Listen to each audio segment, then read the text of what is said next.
Querido Padre amado, Señor, te damos gracias por este tiempo que nos regala, que nos bendices de poder estar juntos, compartiendo, Señor, en este tiempo de tu Señor, de tus asuntos, de tu palabra también, Padre.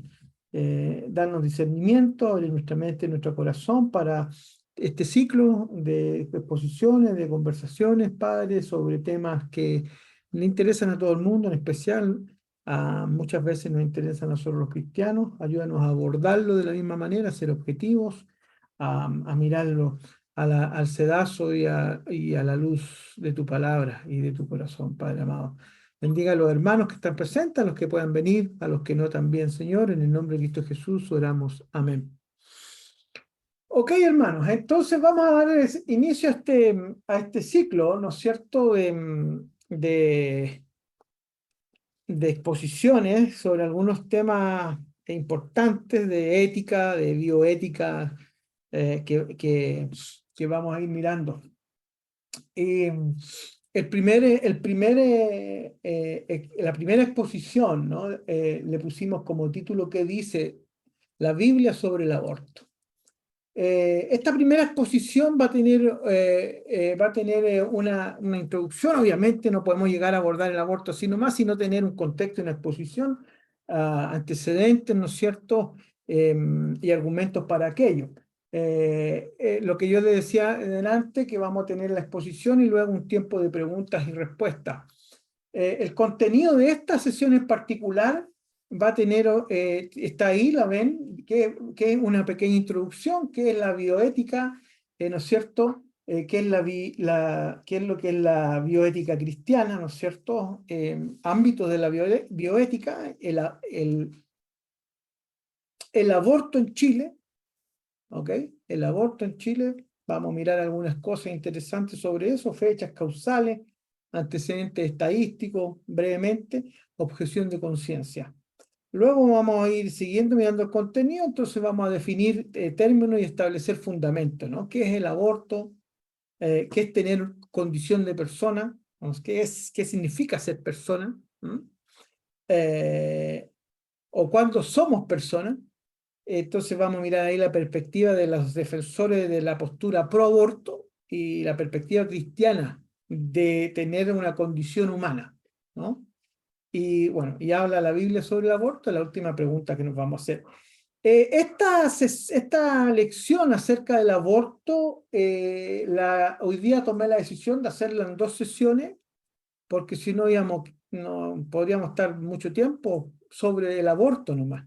Entonces vamos a tener 2 sesiones, y Dios mediante, cosa que ahora veamos esta primera parte y ya la segunda parte entremos de lleno a la escritura y nos respondamos la última pregunta que está ahí, ¿no? Que decía, ¿habla la Biblia de aborto? Entonces vamos a mirar algo de eso también, obviamente.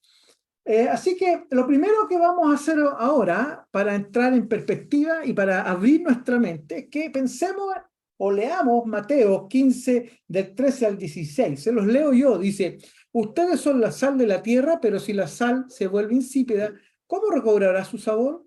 Ya no sirve para nada, sino para que la gente la deseche y la pisotee. Ustedes son la sal del mundo. Una ciudad en el alto de una colina no puede esconderse, ni se enciende una lámpara para cubrirla con un cajón. Por el contrario, se pone en la repisa para que alumbre a todos los que están en la casa. Hagan brillar su luz delante de todos, dice el Señor, para que ellos puedan ver las buenas obras de ustedes y alaben al Padre que está en el cielo. ¿Por qué quise partir así? Porque los cristianos, ¿no es cierto?, todos nosotros que declaramos ser cristianos, vivimos en un mundo que está lleno de incrédulos, ¿verdad? Lleno de incrédulos. Y queremos, porque es un mandamiento del Señor, queremos ser sal y luz en este mundo, ¿verdad? Es lo que el Señor nos manda y lo que anhelamos también nosotros. ¿Por qué es interesante mirar esta perspectiva? Porque cada decisión que toma el ser humano, cada decisión que toma el humano, afecta, ¿no es cierto?, de una u otra manera a la moral de la persona. Y por ende, entonces, la sociedad en la cual vivimos, o en la cual vive el ser humano, la persona, afecta por las decisiones que vamos tomando. Y la mayoría de nuestras decisiones no cambian mucho a los demás ni a nosotros mismos, pero aquí hay algo diferente. Pero como discípulos de Jesús, ¿no es cierto? Y por nuestra trayectoria, ¿cuál trayectoria? Esa trayectoria que dice que cada día debemos ser más parecidos al Señor Jesucristo, entonces conlleva entonces un rol importante en lo que nosotros hacemos. ¿Qué quiero decir con eso? Que los cristianos no deben retirarse del mundo, sino que deben trabajar duro y vivir en medio de todos. ¿Ah? De todos. Aquí necesitamos mucha tolerancia, de todos. Con la esperanza de contribuir, ¿no? De contribuir ¿a qué? A la sociedad. ¿Para qué? Para el beneficio. ¿De quién? De la sociedad, para el beneficio de todos. Y en ese sentido, entonces, la bioética, ¿no es cierto?, es esta convicción que significa que debemos participar en conversaciones con aquellos que no tienen nuestra fe, con aquellos que no creen, incrédulos, ¿no? Y no debemos luchar con ellos, ¿no es cierto? O mejor dicho, no debemos luchar contra ellos, sino que luchar con ellos, ¿ok? ¿Por qué razón? Por la verdad. ¿Y luchando para qué? Para llegar a entendimiento. ¿Y para qué? Para ser entendido. ¿Y por qué entonces? Porque esto es parte de lo que significa amar al prójimo, ¿verdad? Entonces debemos tener una visión de que el Señor nos llama a estar en el mundo, vivimos en el mundo, somos sal y luz en un mundo caído, en un mundo donde hay incrédulos, en un mundo donde hay gente que piensa diferente a nosotros, y nosotros debemos amarlo, a esa gente.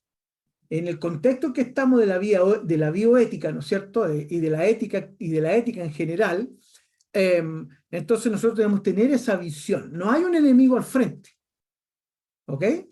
Hay percepciones diferentes y obviamente que vamos a ir mirando esas percepciones diferentes en tonalidades de ellas y vamos a poner la nuestra también. Dicho eso, entonces, como iglesia, ¿no es cierto? Nos interesa conocer lo que está pasando a nivel mundial, pero en particular lo que pasa en Chile en cuanto a la manipulación de la vida humana, ¿no es cierto?, que Dios creó. Para desarrollar entonces, aquí está lo importante, está subrayado ahí, para desarrollar una opinión fundamentada en el conocimiento bíblico que permita, esto es importante, discernir sobre asuntos que están siendo comentados, hablados en la sociedad y que provocan conflictos en la sociedad. Estos temas, como los que vamos a tocar ahora, como el aborto, provocan conflictos en la sociedad.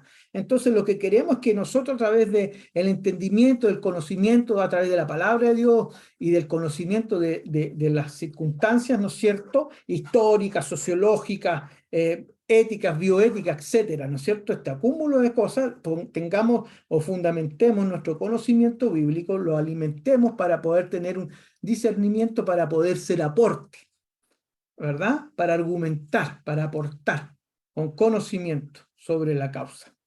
Dicho eso, entonces vamos a ir a nuestra primera pregunta, ¿no? ¿Qué es la bioética? ¿Por qué la bioética? Porque el aborto, como otras cosas que ya vamos a ver, está enmarcada en esta área, ¿no es cierto? Y la bioética, ¿no es cierto?, es la rama de la ética, ¿no? La rama de la ética que se dedica a proveer los principios para la correcta conducta humana respecto a la vida. ¿Qué es la ética? Eso, principio, ¿no es cierto? Para que la vida humana, ¿no es cierto?, tenga una conducta apropiada. Entonces, tanto de la vida, estamos hablando de la bioética, tanto de la vida humana como animal o vegetal, ¿ok? Embarca todo ser vivo. Así como el ambiente en la que pueden darse condiciones aceptables para la vida. Ahí está la bioética, ¿no? Entonces, en ese sentido, estamos hablando de vida. Y entonces el aborto se encaja en eso. Ahora, la bioética cristiana, ¿qué es lo que es? Es una manera de pensar los asuntos bioéticos, es decir, es la definición que teníamos recién, pero formada por la palabra de Dios, discernida, pasada por el sedazo de la palabra de Dios, por el sedazo de la historia de la iglesia y de la vida en comunión con Dios y con la iglesia, con su pueblo, ¿verdad? Entonces, la bioética es universal, pero la bioética cristiana entonces está pasada, como le decía yo, por los ojos, por el sedazo de la escritura, de la historia de la iglesia, ¿no es cierto?, de la vida en comunión que tenemos con Dios y en la iglesia, o la iglesia. Yo después les voy a mandar esta presentación, ¿ya? Se las voy a mandar para que la tengan. La bioética, entonces, yo sé que puede verse muy chiquitito en algunos teléfonos o computador, no lo sé, pero la bioética, estos, a rasgos generales, no vamos a nombrar todo, pero se separa básicamente en dos aspectos, la bioética general y la especial, ¿no es cierto? Y quedémonos en la bioética especial, donde está el ámbito médico, ámbito biotecnológico, en el ámbito ambiental y en el ámbito jurídico. En todo ello hay bioética, a la que nosotros nos compete o a la que nosotros vamos a entrar, ¿no es cierto? Vamos a mirar la bioética en el ámbito médico, ¿ok? Allá vamos nosotros. Ahora, no hay una sola bioética cristiana. Es decir, una sola manera en que todos los creyentes, en que todos los cristianos piensen o contesten las preguntas difíciles de la bioética o las preguntas difíciles de la vida. A lo largo de la historia, el cristianismo y los cristianos no han tomado nunca y tomarán nunca tampoco las mismas decisiones.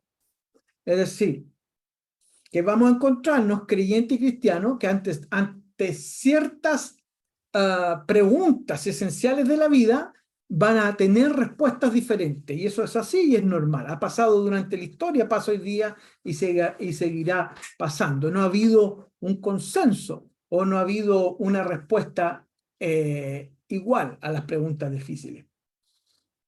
Los ámbitos de la bioética, entonces, hermanos, los tenemos ahí: la eutanasia, el aborto, la eugenesia, implicaciones en la relación médico-paciente, el suicidio, la sexualidad.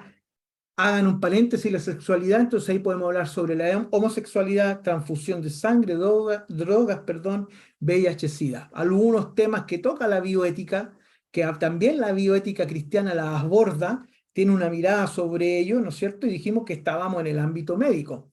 Y como ven, de todas esas que están ahí, nosotros vamos a tomar tres: aborto, eutanasia, bisexualidad, homosexualidad en nuestro caso, ¿no?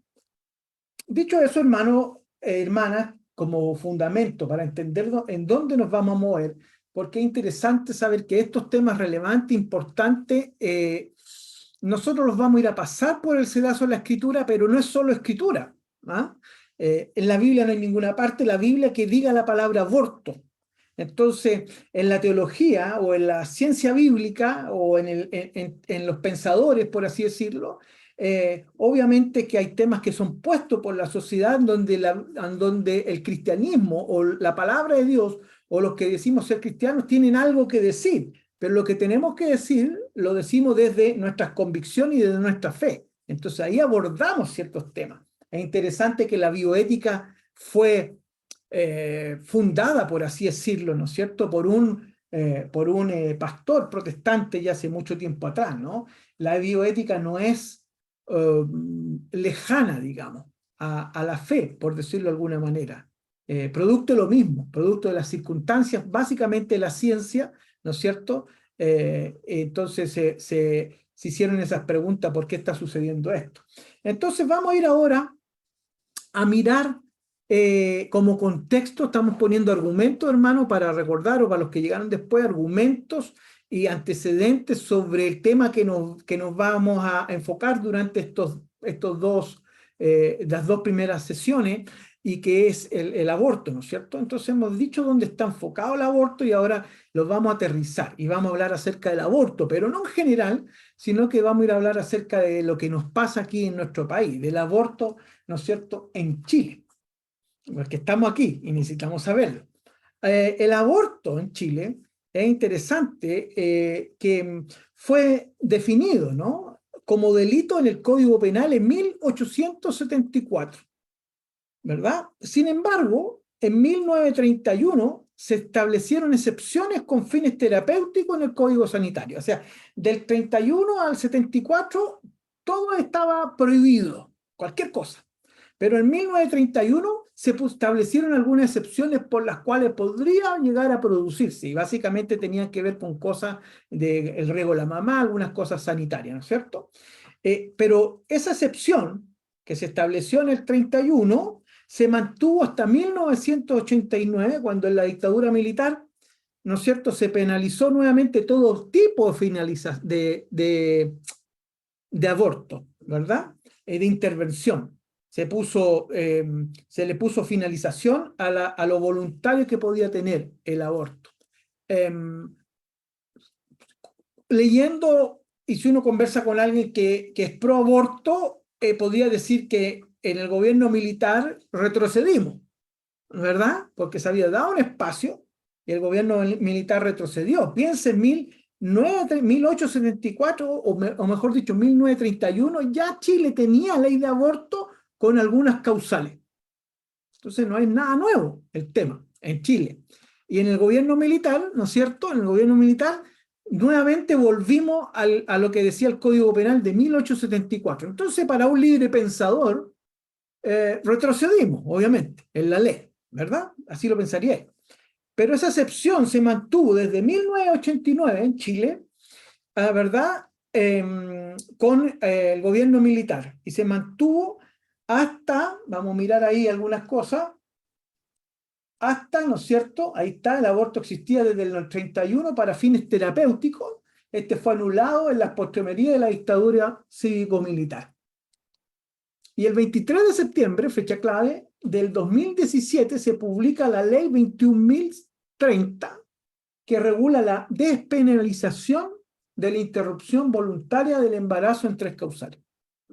¿Ok? Esta es la ley que hoy día rige en Chile, que es la ley que despenaliza. Y aquí también es algo que nosotros debemos ser muy objetivos en mirar estas cosas, hermano, porque el aborto, como lo vamos a ver más adelante en nuestras exposiciones, ha existido toda la vida. Incluso cuando Chile no existía, digamos, ¿no? Era algo frecuente en el Imperio Romano, en las culturas en que Pablo, en que el Señor Jesucristo, no Señor Jesucristo, pero sí en los tiempos, el Señor Jesucristo se movió por cultura judía, pero el cristianismo se movió con los griegos, se movió, ¿no es cierto?, entre medio de los romanos, y eran culturas que se practicaba el aborto. Entonces, ha existido toda la vida, por decirlo de alguna manera, ¿no? A lo largo de la historia el aborto existe o ha existido, ¿no? Entonces, aquí en Chile, ¿no es cierto?, en el septiembre del 2017 se publica. ¿Y qué es lo que se publica? Una ley. ¿Qué hace la ley? Despenaliza. Y eso también es interesante que yo se los planteo a ustedes, no como para que nos den respuesta ahora, sino que después para que lo piensen. Porque se despenaliza, ¿no es cierto? Cuando se dice despenalización del aborto, lo que se hace es que las mujeres que cometen por alguna razón, ¿no es cierto? Yo creo que vamos a ver algunas cifras, muy poca mujer quiere abortar, digamos. Yo parto de la premisa, a lo mejor es mi inocencia, de que ninguna mujer quiere provocarse un aborto o quiere abortar voluntariamente. No digo que no las haya, pero la inmensa mayoría seguramente no. Entonces, por si alguna razón se llegaba a la determinación de abortar, ya sea, por ejemplo, las 3 causales que se despenalizaron, que es la interrupción del embarazo por la madre enferma, ¿no es cierto?, por peligro o muerte de la madre, por violación, y vamos a ver la otra, lo que se está haciendo es que la mujer que fue violada, voy a poner un ejemplo, y producto de esa violación quedó embarazada, y si ella interrumpe su embarazo, va a la cárcel, ¿verdad? Esa era la respuesta de la sociedad.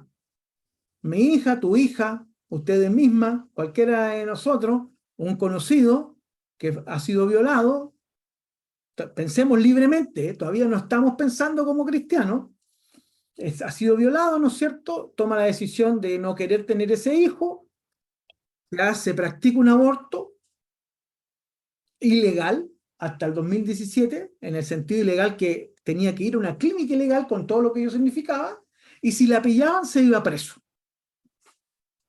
o presa, ¿no es cierto? Ella y el tratante. Entonces, por eso se habla de la ley es de despenalizar el aborto. No es una ley de aborto, ¿ok? En ese sentido. Sigamos, lo vamos a mirar más adelante. Las causales, aquí están. ¿Qué es lo que dice la ley? La ley permite a jóvenes y mujeres acceder a la prestación médica correspondiente.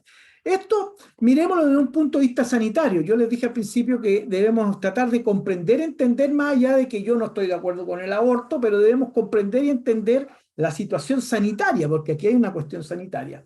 Y la ley entonces permite a las mujeres jóvenes a las niñas también, inclusive, 12 años hacia arriba, con consentimiento de los padres, una prestación médica. O sea, ahora el Estado le va a dar prestación médica a aquella mujer que antes de esta ley era ilegal y tenía que irse a cualquier clínica, digamos, clandestina por ahí, ¿verdad? A hacer esto. Por 3 causales, dijo la ley, dijo los parlamentarios, ¿no es cierto?, los regidores. Caso de riesgo vital de la mujer, inhabilidad fetal, inviabilidad fetal y que el embarazo sea resultado de una violación, con un límite gestacional de 12 semanas y de 14 si la niña es menor de 14 años. Eso dice la ley nuestra chilena. Para acceder a dicha prestación, la mujer deberá manifestar en forma previa y por escrito su voluntad de interrumpir el embarazo. En caso de ser menor de edad, se deberá contar con la autorización de su representante legal, menor de 14 años, o bastará con informar a su representante legal entre los 14 y los 18 años. Algunas cosas rápidas, yo les voy a mandar esto, algunos números que hay ahí, pero de acuerdo al Departamento de Estadística del Ministerio de Salud, ¿no es cierto? Desde la publicación de esta ley, hasta marzo, es decir, desde septiembre de 2017 hasta marzo del 2019, se registran 944 embarazos que califican en alguna de las causales, en establecimientos públicos o privados. La causa más frecuente corresponde a la inviabilidad fetal, con el 42, después pueden mirarlo, a ver por ahí, 42,8%, seguida por el riesgo vital de la madre, ¿no es cierto?, que está con el 42%, y en tercer lugar la causa es por violación, un 15%. ¿Ok? 944, septiembre del 2017, desde que se publica la ley, hasta el estudio de hasta el 2019, en marzo del 2019. De todos estos casos, ¿no es cierto?, la gran mayoría de mujeres ha optado por la interrupción del embarazo. El 85,8%, ¿verdad?, ha optado por la interrupción del embarazo. Ya sabemos cuáles son las causales, pero de las 944, más allá del motivo de la causal, el 85,8% de esas mujeres optó por la interrupción del embarazo, mientras que solo el 14,2% definió continuar con la gestación. O sea, a pesar del riesgo de la madre, a pesar de la inviabilidad fetal, a pesar de que haya sido violada, el 14,2% definió continuar con el proceso de gestación. Así que la proporción de mujeres que deciden abortar presenta algunas variaciones dependiendo de la causal. Lo vemos en el gráfico, lo van a ver ustedes, ¿verdad? Frente a un embarazo producto de la violación sexual, el 91,5% opta por la interrupción. Es decir, que cuando queda embarazada o se quiere interrumpir el embarazo por causa de violación, ¿no es cierto?, que es la causal número 3, que dice el 2019, no sé, son 142 casos de los 944, ¿no es cierto?, de ellas, de las 142, el 90,2% ha optado por interrumpir el embarazo, en tanto que la causal de inviabilidad, la decisión de interrumpir el embarazo es algo menor al 79%. Datos para tenerlo en cuenta porque es una realidad. Y como les decía yo antes, la idea de esta exposición en el fondo es poder poner un marco completo, ¿no es cierto?, de la situación, de lo que significa el aborto, y que es una realidad con la cual vivimos. Más allá de que si nosotros, o yo voy a hablar por mí, Claudio, esté en contra o no del aborto, ¿verdad? Pero es una realidad, ahí está, hay una ley, ¿no es cierto? Una ley. Con respecto a esto, sigamos. Entonces, aquí hay algo importante, porque conforme a la misma ley, ¿no es cierto?, 21.000, la de septiembre de 2017, la ley que nos rige hoy, tanto las instituciones como el equipo profesionales habilitados para poner en práctica la interrupción de un embarazo tienen el derecho a declararse objetor de conciencia. ¿Ok? Objetor de conciencia. Lo que en la práctica puede constituirse, si lo hablamos desde la perspectiva sanitaria, podría constituirse en una dificultad en el acceso de las mujeres a la referida atención de salud, ¿verdad? La objeción de conciencia fue una de las grandes luchas que se dio finalmente en el Parlamento y que finalmente la ley lo tomó. Las tres causales ya estaban, pero faltaba esto de la objeción de conciencia. Fue uno de los temas más controvertidos durante la tramitación de la ley. Si bien la ley, ¿no es cierto?, el proyecto de ley fue aprobado por el Congreso, contemplaba solo la objeción de conciencia individual, es decir, del médico, de la enfermera o de todos los que estaban, de todo el equipo médico que estaba en la situación, ¿no? Pero el Tribunal Constitucional, ¿verdad?, amplió la objeción de conciencia también a las instituciones, ¿verdad? Entonces, el tribunal determinó de que no solamente la objeción era personal del médico, sino que también la objeción de conciencia podía ser de la institución. Y si ustedes van a la ley, van a ver que hay como 10 o 15 instituciones que son objetoras de conciencia. Y uno se les podrá imaginar: clínica de la Universidad de los Andes, todas las clínicas del Ictus de la Universidad Católica, no sé, el hospital, ¿cómo se llama?, el de San Bernardo, el parroquial de San Bernardo, y así un montón de otras, casi todas ligadas obviamente a la Iglesia Católica, por decirlo de alguna manera, ¿no? Objeción de conciencia. ¿Y por qué decimos que esto podría constituirse una dificultad? Porque si una mujer llega en un estado, una condición seria, grave, a veces producto de un aborto, y llega al hospital, a veces el hospital no la acoge, sí tiene la obligación de llevarla a un lugar donde se lo puedan hacer, ¿no? Entonces, en ese sentido ahí se refiere a que podría haber alguna dificultad en una mujer que tiene la clínica Los Andes aquí a la vuelta de la esquina y está en ese proceso, ¿no es cierto? Piensen en los tiempos, en todas esas cosas, y la clínica dice, porque yo soy objetora de conciencia, permitido por la ley, entonces yo no la puedo atender. Lo que sí debe hacer la clínica, en el fondo, es derivarla a un hospital, ¿no es cierto?, o clínica que sí pueda hacer ese tratamiento de manera legal para que tenga los cuidados correspondientes. Ok, ahora vamos a ir entrando en definiciones de términos y estableciendo nuestros fundamentos. Después, hermanos, si ustedes quieren y alguno está interesado, yo les puedo enviar o mandar la ley, digamos, del aborto en Chile. Está en la biblioteca del Congreso Nacional, y si a alguien le interesa puede leerla. ¿Qué es el aborto entonces? ¿Verdad? Porque aquí hemos dado el fundamento de la ética, de la bioética en el campo en que se mueve esto. Dijimos que era más allá solamente no era algo que era... Por eso yo decía muchas veces, esto no es un estudio bíblico, ¿no?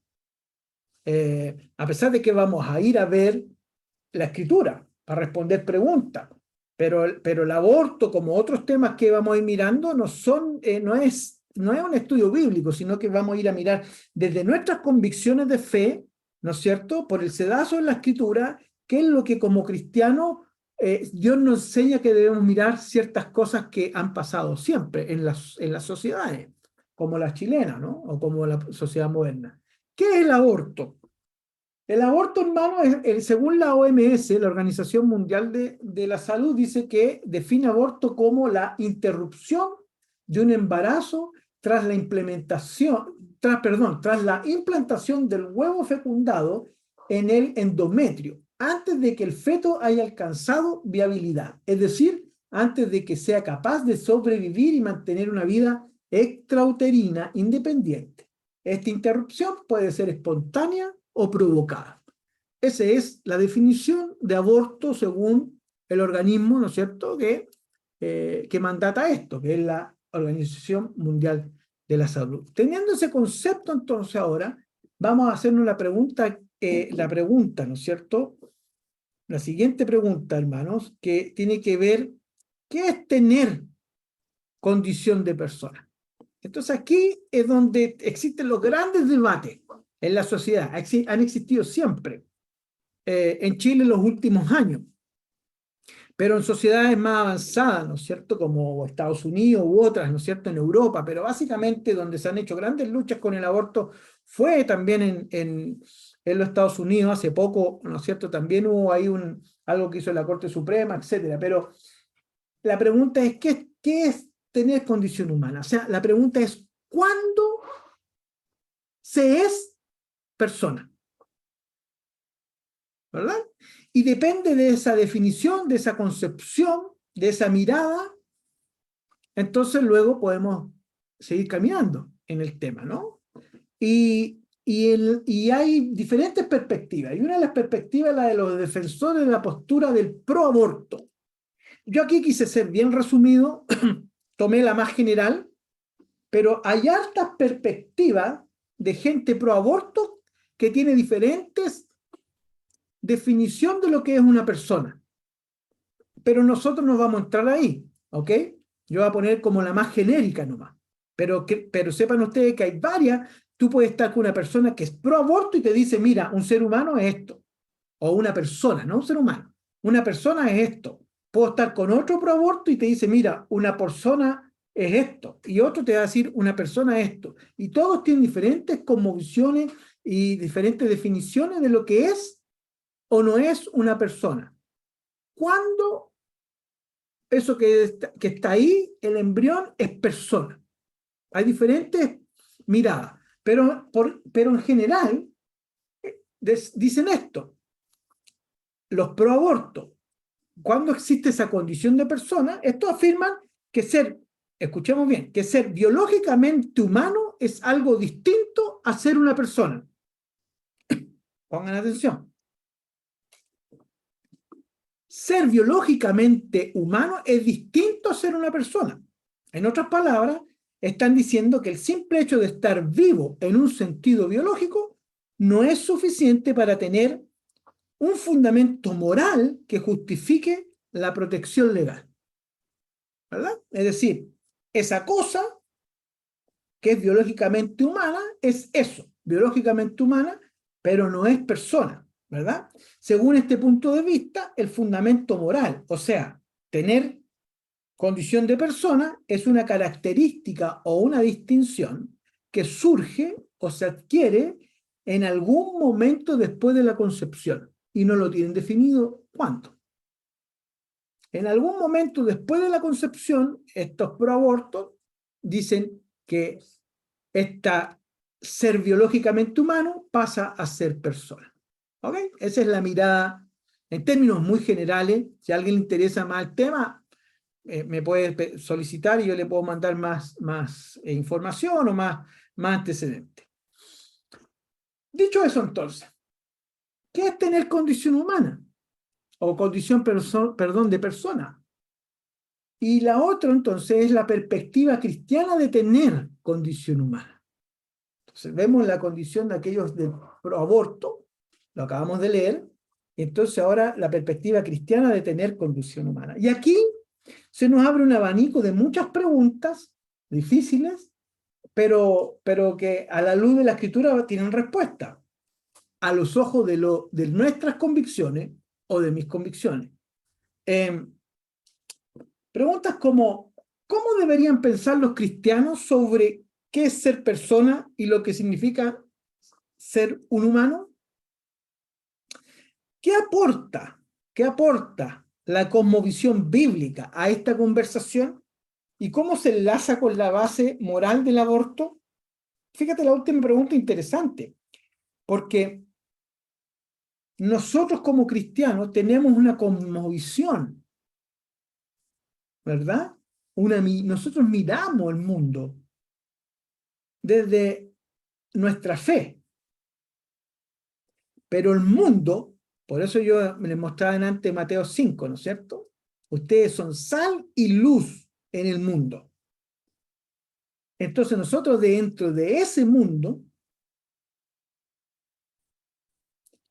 tenemos o aportamos una cosmovisión que para nosotros es la verdad, Jesucristo y su palabra, la palabra de Dios. Pero para el mundo hay varias verdades. ¿Me siguen la idea? Entonces la pregunta, el razonamiento aquí es, ¿cómo nosotros que tenemos la cosmovisión, que creemos en un Dios, ¿no es cierto?, nuestro Dios, Dios Padre, Hijo, Espíritu Santo, que tenemos una mirada, ¿no es cierto?, que para nosotros es la única verdad, lo creemos y lo creemos por fe. Pero ¿cómo eso en este mundo que está más allá de las puertas de la iglesia, por decirlo de alguna manera, conversa entonces o se enlaza en la moral que existe en el mundo sobre el aborto? Porque déjame decirte, hay gente que no es creyente, y me imagino que lo suponen, que es atea, por ejemplo, pero es provida y no es cristiano. Y yo tengo fe y él no tiene fe. En general, los que ahora están muy de moda, pero los libertarios piensan esto. Yo les voy a poner un ejemplo que se me vino recién a la mente, para que lo tengan en la mente. Un ejemplar de pensamiento libertario es Ignacio Briones, fue ministro de Hacienda, candidato presidencial. Si ustedes leen el programa de él dice que es agnóstico, pero es pro vida. Él cree que la vida comienza en el momento de la fecundación, ahí en la concepción misma, pero él no cree en Dios. Por lo tanto, él no cree o está en contra, comillas, de todo lo que es pro aborto. ¿Cuál es nuestra postura? Sal y luz que yo debiese tener con un pensador como ese. ¿Me siguen, no? ¿Debemos trabajar juntos en pos de una causa como el aborto? Probablemente sí, porque en eso tenemos posturas similares. Él desde su cosmovisión y nosotros desde la nuestra, pero por una misma causa. Entonces, ¿cómo aportamos? ¿Cómo aportamos? Vamos viendo qué es ser persona, ¿no es cierto? El concepto entonces del humano que no es persona, que es lo que dicen los pro aborto, es una premisa que no puede respaldarse, no tiene evidencia científica. No se puede respaldar, no, hermano. ¿Ah? Y ahí hay una gran fundamento, y tal vez el más importante, ¿no es cierto?, de aquí, de todo esto. Que lo que hacen los pro aborto es filosofía en el fondo, ¿no? Es algo que ellos plantean, que ellos dicen, pero la evidencia científica no los acompaña en el momento de la fecundación, ¿no es cierto? Es por ello que objetivamente esto es importante también para nosotros, que objetivamente el fundamento, hermano, nosotros como cristianos, el fundamento para establecer que una persona es la biología y la genética. ¿Ok? Ese es nuestro fundamento. ¿En qué tú te fundamentas que la persona es persona del momento de la concepción? En la biología y la genética. Nosotros creemos que Dios, Génesis 1, es creador de todo el universo y de toda especie, incluso del ser humano y de la persona. Por lo tanto, cuando nosotros establecemos que el fundamento para establecer qué es un ser humano, o cuando esa persona que ellos llaman objeto biológico es una persona, nosotros decimos que es, ¿no es cierto?, desde el momento de la concepción. ¿Qué fundamentos nos da para decir eso? La biología y la genética. La biología y la genética nos demuestran aquello. Y el Señor es Dios de la vida. O sea, Él nos ha dado la vida. Y después vamos a mirar algunos pasajes bíblicos posteriormente que nos acompañan en ese sentido. Entonces aquí hay algo importante a destacar. En nuestra mirada de la vida humana, de la condición de humano, ¿ok? Cuando la vida humana está presente, allí hay una persona que tiene bases morales y que merece protección legal. Es el fundamento de los pro vida. ¿Ok? Cuando la vida humana está presente, acabamos de decir que la vida humana está presente desde el momento de la concepción.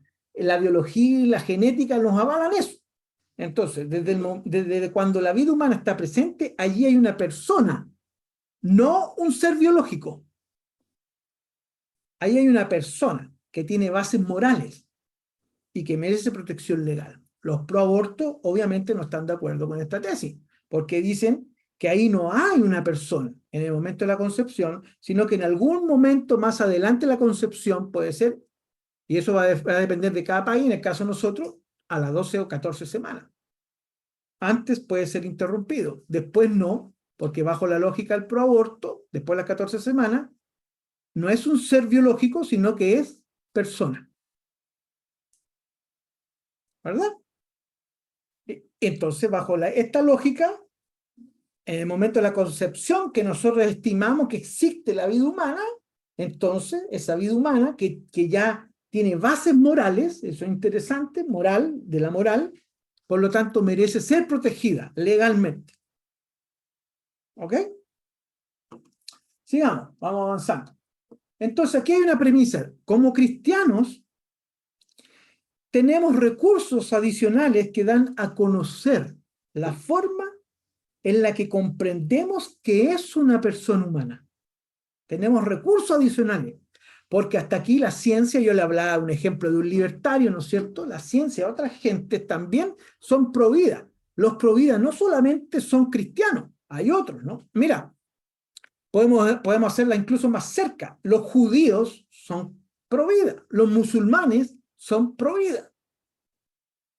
Y hay gente que es atea o agnóstica, como el que yo acabo de nombrarle, son pro vida.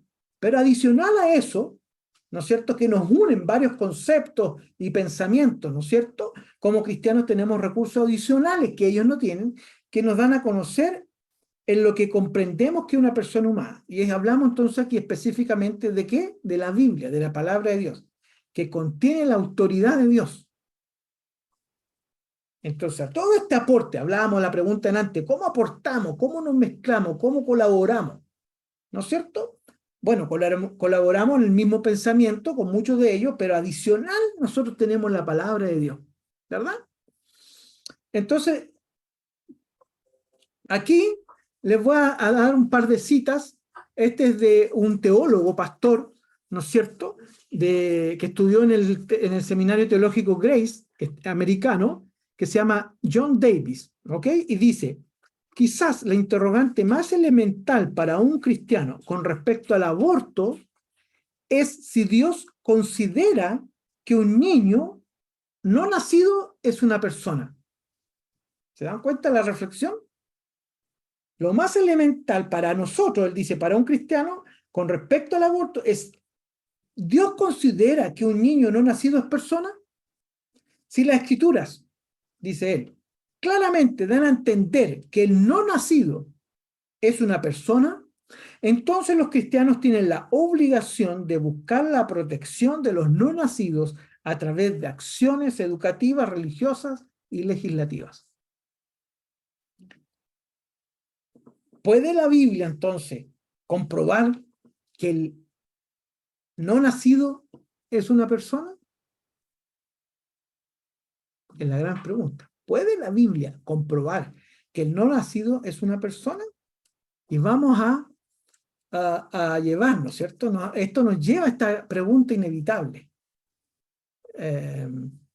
Porque si la respuesta es sí, entonces los cristianos están moralmente obligados a oponerse a los abortos por voluntad propia, lo cual es igual que a un asesinato intencional, ¿no es cierto?, de niños no nacidos por conveniencia propia.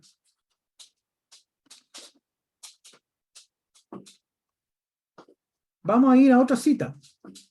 Esta cita, probablemente alguno lo ha leído o lo conoce, es de Barth, Karl Barth, tal vez, ¿no es cierto?, el teólogo más influyente del siglo XX, protestante, calvinista, alemán, considerado uno de los más importantes pensadores cristianos del siglo XX, conservador.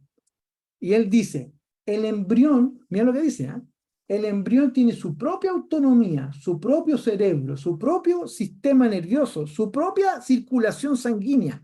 Si su vida se ve afectada por la de la madre, también afecta a la de ella. Puede tener sus propias enfermedades en las que la madre no participa. Por el contrario, puede ser bastante saludable aunque la madre esté gravemente enferma.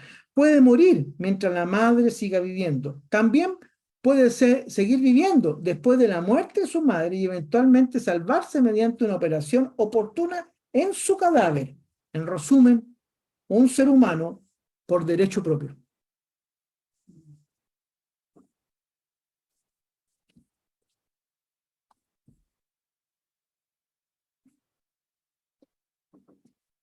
Así que vamos a dejar planteada la pregunta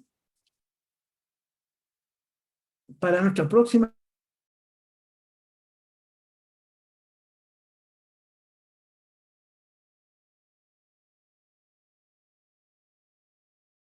Ahí volvimos, me había caído, pero ya estamos terminando. ¿Me escuchan, no? Bueno, pero creo que no está la exposición acá. Si alguien me acompaña, ¿que se escucha? Sí. Sí, ya. Gracias, Berito. Ahí vi el Berito. Ya. Y vamos a dejar esta pregunta planteada para la próxima semana. ¿Habla la Biblia sobre el aborto?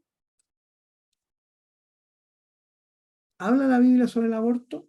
Y vamos a poner un puro ingrediente, ¿no? A esto, para terminar. Y que es, vamos a ir a leer algo, si me dan tiempo, de aquí mi apunte. Vamos a ir a,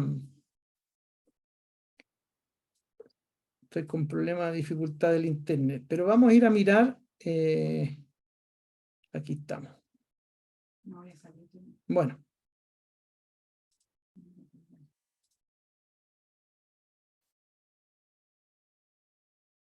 Vamos a ir a ver el Salmo 139.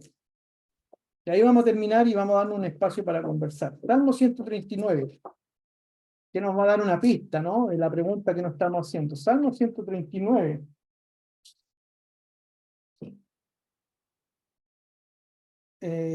Mira lo que dice. Lo voy a leer un poquito desde antes. Habla Dios sobre el aborto. Mira lo que dice. Señor, tú me examinas, tú me conoces. Sabes cuándo me siento y cuándo me levanto. Aún en la distancia me lees el pensamiento. Mis trajín y descanso los conoces. ¿Verdad? Espérame. Me perdí en el versículo. Verso 13. Vamos al 13. Verso 13 del Salmo 139. Dice, tú creaste mis entrañas. Me formaste en el vientre de mi madre. Te alabo porque soy una creación admirable. Tus obras son maravillosas, y esto lo sé muy bien. Mis huesos no te fueron desconocidos, cuando aún en lo más recóndito era yo formado. Cuando lo más profundo de la tierra era yo entretejido. Tus ojos vieron mi cuerpo en gestación. Todo estaba ya escrito en tu libro. Todos mis días se estaban diseñando, aunque no existía un solo día de ellos.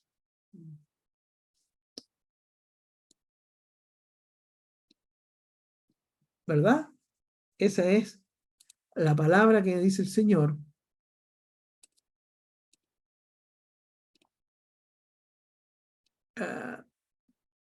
Que nos cuenta el Señor, ¿verdad?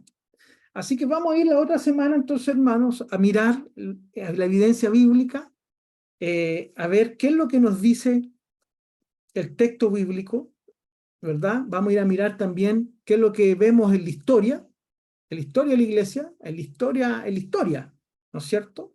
Del cristianismo, en la historia del judaísmo, y vamos a ir a ver los textos bíblicos que nos van a ayudar a entender, a comprender cuál es la postura o responder esta pregunta. ¿Habla la Biblia sobre el aborto?